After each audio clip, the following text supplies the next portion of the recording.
I'm Lily Dowse, and this is Grand Voyager. In this series, I travel the world to discover incredible places, filled with culture, luxury, and adventure. Along the way, I meet the people, taste the flavours, and experience the moments that make each destination unforgettable.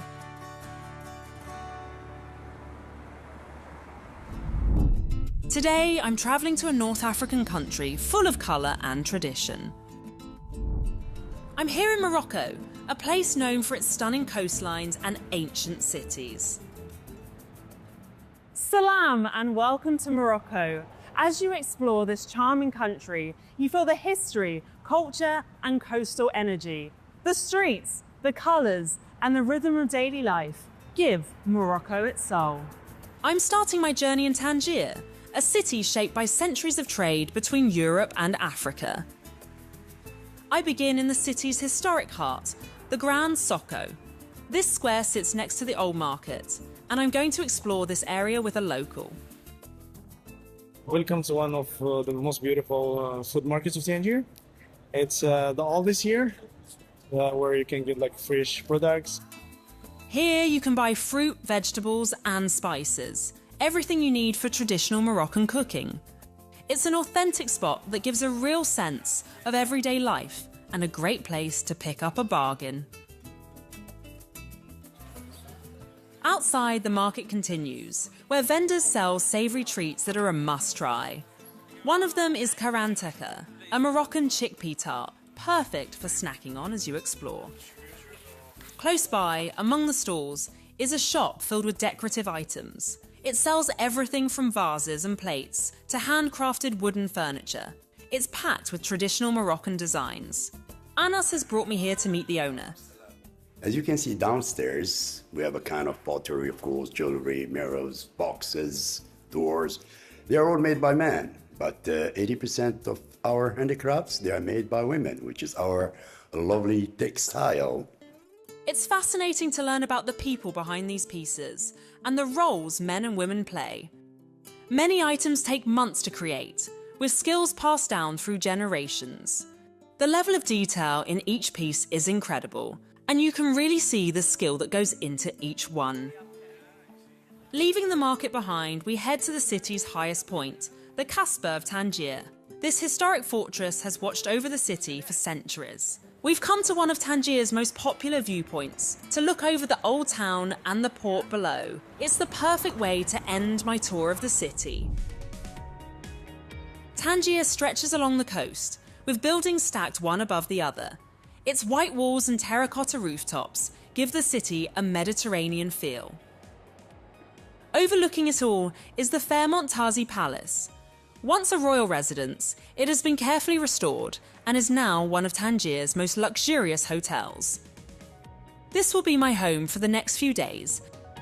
What stands out about this place is how calm and welcoming it is.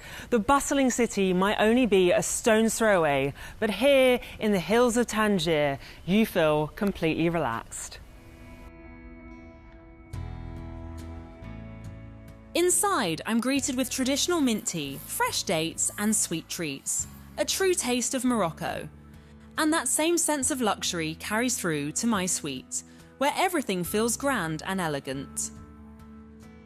This is the Katara suite, named after the hotel's owners.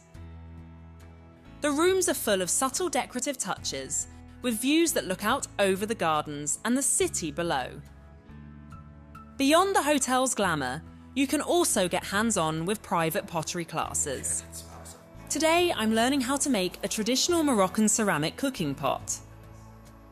Pottery has been part of Moroccan culture for thousands of years, and working with clay really brings you closer to that tradition. After getting creative, it's time to sit down for something to eat. Here, the flavours are inspired by the Mediterranean coast. It's a delicious end to a day exploring Tangier. Morocco is full of history and colour. My next stop is Chefchaouen, known for its winding streets and blue-painted houses. It's one of the country's most photogenic places. Nestled in the Reef Mountains, Chefchaouen is known as the Blue Pearl of Morocco. and it's clear to see why. Amazing narrow streets and a color that pops. There's so much to explore. I'm meeting local guide Mohammed, who knows this beautiful city inside out. Today, I would love to show you around here in the Blue City. Chefchaouen is actually one of the most beautiful cities in the world right now. So I'll be glad to show you around here today. And on the way, so we're gonna get to know so many interesting things about the city, the history, the culture, and of course, lifestyle of people here. Chefchaouen was founded in 1471 and quickly became a safe place for people fleeing religious persecution from Europe. It's a city where communities came together to trade and build new lives. These are local goods. These are the Moroccan kaftans. Everything is handmade here, so handicraft is one of the main industries in the city. As we wander through the narrow streets, we pass everything from handmade goods and traditional textiles to freshly baked pastries, olives and dates. Vendors stock their stalls with styles unique to the local area. It's a lively and authentic place that feels like the Morocco of the past. These are the hats that the ladies here wear, especially the people who live in the mountains, in the Reef Mountains, the countryside. So this actually what explains or gives them, their symbolism, how they're symbolized in the city or like represented. So this is only in this region they will wear this hat? I would say in the whole country, but it differs, it varies. Like, you might find them with straps, could be like that. We head deeper into the Blue City, passing stairways and narrow alleys that are full of charm and character. Look at this beautiful place. Wow, I feel like I've definitely seen this in movies and film sets. You're right, this place is actually a very, famous spot here, and so many movies were held here. Please tell me, why the blue color of the whole city? Blue is something that is very recent to the city. It's back in 1970, actually, that's when the blue appeared. The city was known for its white color before, and the white color is so bright, and it reflects the sunlight.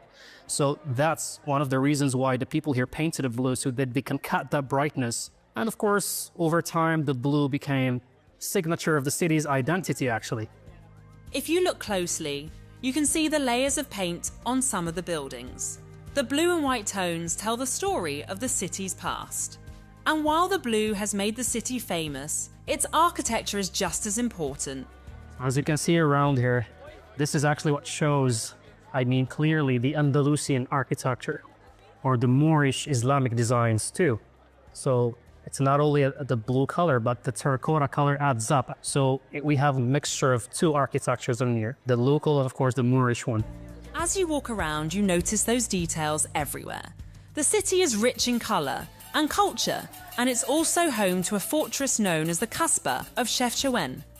This historic fortification has stood here for centuries. It was built as a means of protection against the Portuguese and the Spanish invasions that were happening back in the 15th century, as the Portuguese were actually attacking the coast of Morocco, and of course the Spanish too later on. So that's the reason why they needed something here to protect the city. Exploring the city with a local gives you a real insight into what makes this place so special. From the city's blue streets to the historic Kasbah, Chefchaouen has been a fascinating place to visit. On the edge of Tangier lies another must-see location, a 700,000 square metre forest. Here, I'm meeting a local expert to discover more about the surrounding landscape. We are today at the park of Perdicaris, also known locally as Armilet. This is a place where Tangier slows down a little bit to breathe. I feel very relaxed here in the trees. Yes. So the park is a Mediterranean forest with mostly coke oak and pine, eucalyptus trees. It's also home to birds, hedgehogs, tortoises, and a lot of other seasonal species, which makes it a living ecosystem and not only a park. On a clear day, you can see all the way from the Atlantic Ocean to the Strait of Gibraltar. The park offers a mix of scenic walking trails and epic viewpoints. It's a popular place to escape the busy city. Here you can sit back, relax, and enjoy the peaceful forest all around you. Close by is Cap Spartel, a famous spot along Morocco's coast. So this is the meeting point of two seas, actually. This is where the Mediterranean meets the Atlantic. And because of this, the currents and the tides in this region are very, very complicated and difficult to navigate. The lighthouse was built in 1864 to guide ships as they travelled through these waters.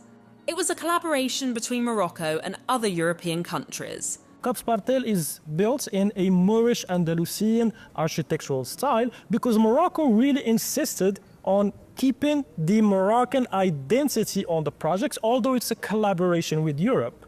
And the result, as you can see, is very beautiful. Today, the lighthouse is still in use, helping ships navigate the rocky coast. With its special location, it's become a local landmark. Further along the coast is another iconic rugged place steeped in history. So here we are, Lily. We have arrived at the very famous Hercules Caves. It's a naturally formed caves, mostly limestone, formed with centuries of big Atlantic Ocean waves and wind. The cave is named after the ancient Greek hero Hercules, who is said to have stopped here during his travels.